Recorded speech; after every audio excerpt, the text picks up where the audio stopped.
நல்லா வையே உள்ள வை. Happy birthday Vishnu. Thank you எல்லாத்தையும் வைக்கணும் பாக்குறா நீ. ப்ளீஸ் அப்படியே உள்ள உட்காருங்க. அப்பாக்கு அம்மாக்கு மாமாக்கு மாமா கொடுக்கறாங்க வாங்க எடுக்கறேன். ஐ கீழ எடுத்து தெரியுது சொன்னே கீழ எடுத்து வச்சுட்டா. இந்தா எடுத்து வச்சிரு.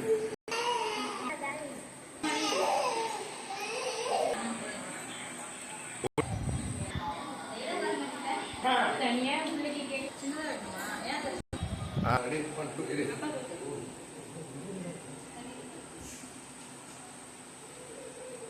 அதனால திங்க போலடா கேக்கு. வாயிலே பிள்ளைக்கு போலடா.